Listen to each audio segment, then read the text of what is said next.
Thank you for watching my video. In this video tutorial, we are going to discuss on dielectric, just as I said or mentioned in my previous video.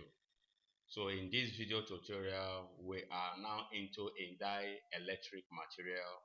What are the things that make up of a capacitor? Dielectric is one of the most important material that is involved in making a capacitor. So in that case, we are also going to talk about other things that are involved in that dielectric. I will discuss on dielectric constant and the dielectric strength, as well as dielectric loss and the dielectric in capacitor. So in that case, before we proceed or before we start, please, I would like to say that if you like my video, subscribe to my channel, comment and like. And my name still remains Mr. Charles Wenike. So let's start. Dielectric materials. Dielectric materials are essential. They are essential because they are very important in capacitor. Dielectric materials are essential insulator, which means that no current will flow through the material when a voltage is applied. If you remember when I discussed on difference between current and voltage, you will understand that current cannot move without a voltage, while voltage can move without a current, which means that current pushes voltage. When there is, wherever you see a current, it means there is a voltage backing it up. Voltage will push current, while current cannot push voltage. So in that case, current moves without voltage cannot voltage can move without current, but current cannot move on its own. So in that case, in dielectric material, they are very essential, which dielectric materials are essential insulator, which means that there is no current will flow through the material when a voltage is applied. For you to understand this much better, for you to understand the difference between current and voltage, go to my YouTube channel, Charles Electronics. You will see it there and you will now understand the difference between current and voltage. So in that case now, it means that in dielectric material, it means that no current will flow through the material when a voltage. It means that when a voltage is applied, there is no current flow in dielectric material. So in that case, however, certain changes do happen. Certain changes do happen. Certain changes do happen at the atomic scale. Certain changes do happen at the atomic scale. What are the changes that happens? It is when a voltage is applied across a dielectric object. It becomes polarized. And what is a polarized? You will see what a polarized means in this video tutorial. So in that case, that changes that happens at the atomic scale is when a voltage is applied across a dielectric object. Dielectric material, which I have just mentioned in numerous of our videos, which I said dielectric material can build so many of them. It can also be non-polarized and polarized capacitor, which I have already treated that one so far. So in that case, a dielectric material, when a voltage is applied across a dielectric object, it becomes what? A polarized. So since atoms are made up of positively charged nucleons and negatively charged electrons, in atomic scale, it is said that atoms are made up of positively charged nucleon and negatively charged electrons. The same things happen because each of those materials that we use in dielectric, they are equivalent or the same thing as an atom. Remember that we in every material, it must contain an atomic or atoms in it. So that is why I say so. What I mean in this case is that since atomic are made up of positively charged neutrons and negatively charged electrons, which means in dielectric material, it has an atom in it. So that atom that is in it has positive as well as negative. So polarized is an inverse. Remember what I told you about. You are going to know or see what polarized means. Polarized is an inverse which slightly shifts electron towards the positive voltage. Polarized is an inverse, as in polarization is an inverse which slightly shifts electrons towards the positive charge. It means that the electrons will be shifted from the negative to positive. You get that? Electron will be shifted from the negative to positive.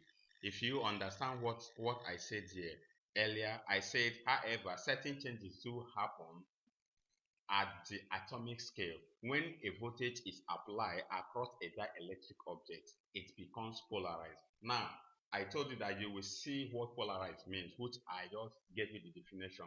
And now I repeated, polarization is an effect which slightly shifts electron towards the positive voltage. It means that it shifts electron from negative charge to positive charge, and the shifting is not too large. It's just a very small distant shifting as well. So they do not travel far enough to create a current through the material. That is what I just mentioned before. They do not travel far to create a current through the material. What they do is, as the polarization takes place, it shifts the electron just for a little distance from one step. It could be 1 inch, it could be 1 millimeter, all depending. That is to show you that there must be a shift in that dielectric material once a voltage is applied. The shift is microscopic. The shift is microscopic. You know what microscopic means? A microscopic is something that eyes cannot be seen, as in you cannot use your visible eye to see it unless you use a microscope to view it. That is when you will see the shifting of an electron from the negative charge to positive charge when the voltage is applied in dielectric. So in that case, especially when dealing with capacitor, that is when all these things take place. So in that case, what I want you to understand that the shifting is not noticeable. It is only noticeable by using a microscope to know that yes, there is a shift in that dielectric material using what a microscopic equipment or material to do that. Mostly in that case, in that case it happens mostly in dealing with what? Dealing with capacitors. Once the voltage source is removed from the material,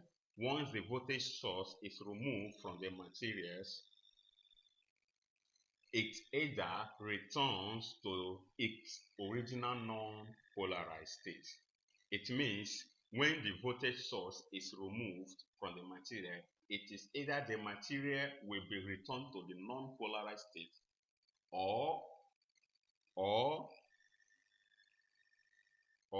stays polarized if the molecular bond in the material are weak. It will only stay polarized if the molecular bond that in that materials are no longer strong enough to return to its original state. You remember when we were studying physics, which we are talking of, we back in the days in secondary school as well as in university when we were taught on elastics. They use rubber to show us how elastics means. It is either it returns to its normal state or it remains like that. It's because of what? The bond that is holding it is no longer sufficient enough to return to its non-polarized state.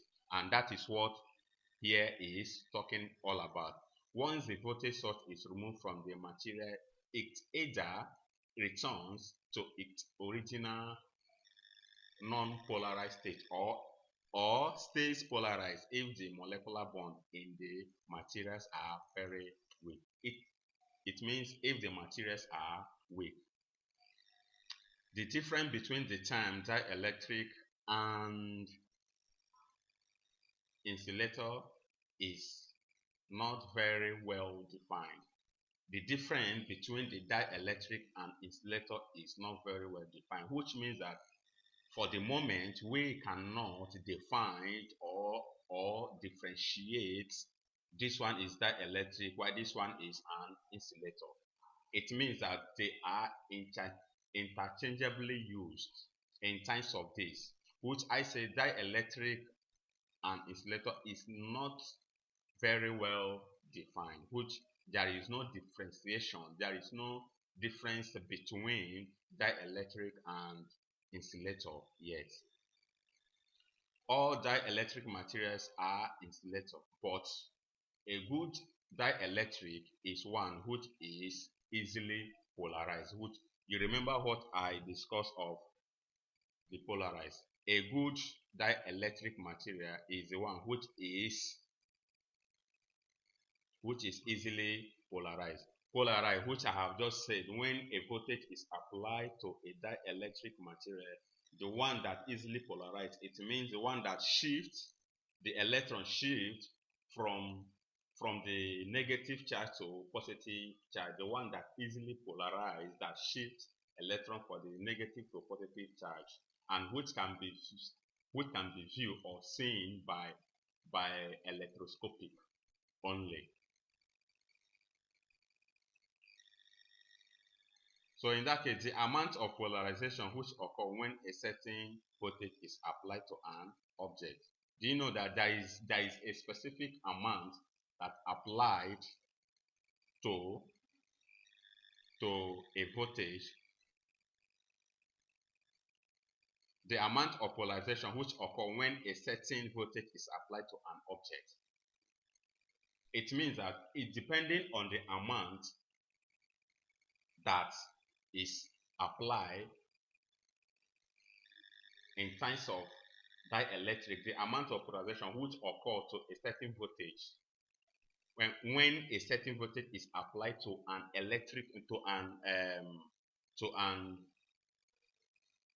dielectric object will determine the quantity of or the volume that dielectric will contain. If it is 12 volts, that is the amount of what the dielectric will contain. If it is 24 volts, 30 volts, all depending on the amount of the polarization which occurs when a certain voltage is applied to a dielectric object. That is what we say it influences the amount of dielectric energy that is stored in the electric field. Which I have just said before, that is the amount that is applied, which means the amount of polarization which occurs when a certain voltage is applied to an object. That object is a dielectric object, because what we are discussing here right now is all about dielectric objects in capacitor as well. Because in that case, the amount of polarization which occurs when a certain voltage is applied to an dielectric object, which means that it influences the amount of electrical energy that is stored in the electric field. If the amount is 5 volts, 12 volts, 13 volts, and so on and so forth, that will be the same thing that will influence the amount of electric charge and electric energy that is stored in the electric field. Thank you once again for watching my video. Please, if you don't understand it immediately, you can go back to it. You watch the video once more or 2 times more, you will understand it more better. Thank you once again for watching my video. Please, if you like my video, subscribe to my channel, comment and like. See you in the next tutorial. Thank you once again.